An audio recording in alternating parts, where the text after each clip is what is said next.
Dating all the way back to the very first Mortal Kombat, I actually worked in an arcade at the time. I remember coming into work and hearing the sound of people going, oh, ah, you know, making these loud screams and yells and cheers because they were seeing something they had never seen before. The reason Fatalities appeal to so many people is these brutal, over-the-top things that, you know, most people never even want to think of doing to someone they know, or even to someone that they don't know. Fatalities are awesome in that it's a perfect way to end a match. It's a good way to show that you dominated over your defeated opponent. It's a final punctuation mark that, okay, I just kicked your ass, and now I'm gonna humiliate you even more. What makes the Fatalities awesome, I think, is the sense of humor to them.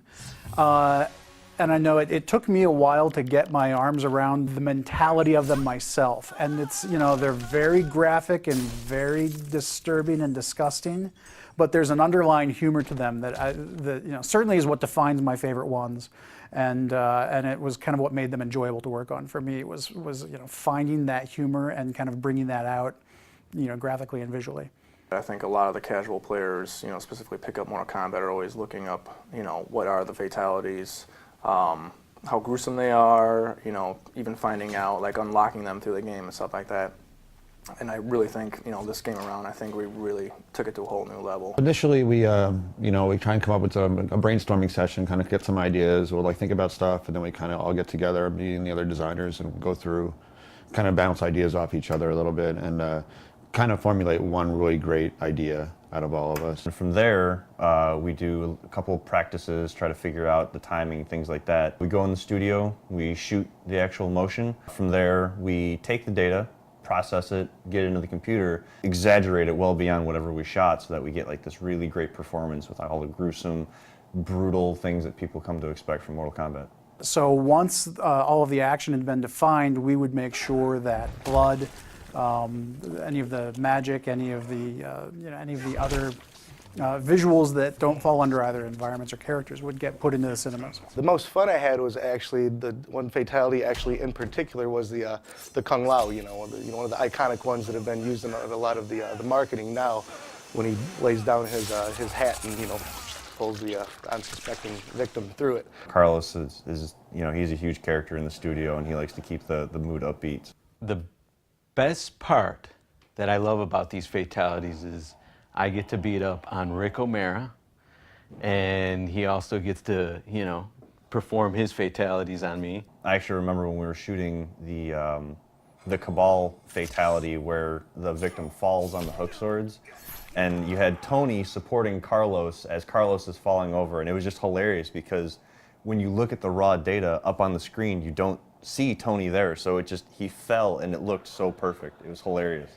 Maybe about like the third or fourth take, we start getting into more or less of the vision of the actual fatality, and it starts getting amped up with, you know, all that emotional content where you're getting into, you know, like, I really need to stab these knives into these guys' clavicle so that way the lightning will strike. You know, when you're doing it the first or second time, you're like, oh, I really don't want to hurt, you know, the other actor. When the other actor gives you the cue, he's like, hey man, just let go and really like hit my clavs. Having somebody able to draw off of that, and Ed sitting there going, oh my God, that's what I want. I need that. And trying to draw off of that, all that emotional content, and trying to get the best performance. My role on Fatalities was to make sure that once everything else was in place, that we had visual effects for the fatalities. So once all of the action had been defined, we would make sure that blood, any of the magic, any of the visuals that don't fall under either environments or characters would get put into the cinemas. Probably my favorite and most successful effects are the ones where we involve the most sleight of hand. The classic reptile fatality, getting his tongue to work, was one of those real coups. That's the sort of thing that, you know, there's not a cut and dried system for doing. There were a lot of cheats and sleight of hands that we used to make that work. We use basically a beam, just an ability in the engine to draw a mesh from one point to another, basically attaching one end to Reptile's head and one end to the victim's head, and then introducing material-driven noise to that to make it seem as though there's an elastic tongue where really it's just a code-driven mesh that's going from one point to another. Yeah, some of the key points that we really try to focus on is to make sure that every fatality fits into the same look and feel as the others. We don't want one or another to kind of feel different. Each character had approximately 18 points of dismemberment.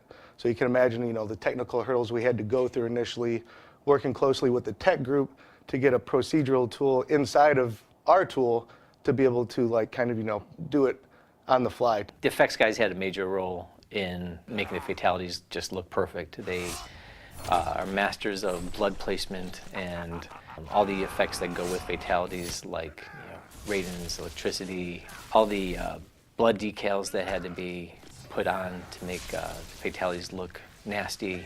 There's not just clean cuts anymore. There's bloody stumps wherever there's a sever point.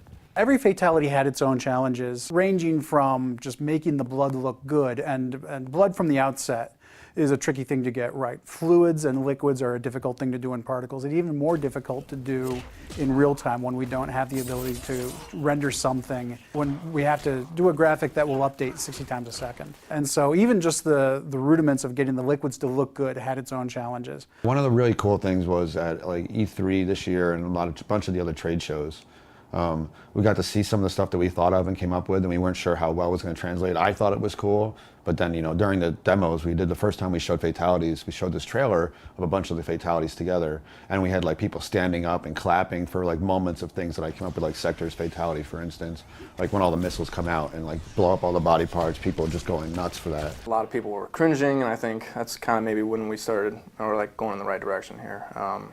Taking some of the old stuff, blending in with some new ideas, and that's what I think is really cool about this little nod to the classics. The best fatalities are the ones that are nasty. They're really violent, but at the same time have a comedic tone to it. Those are always the best ones. Most of them actually have a comedic tone to it, and I think that's what makes fatalities popular. Get over!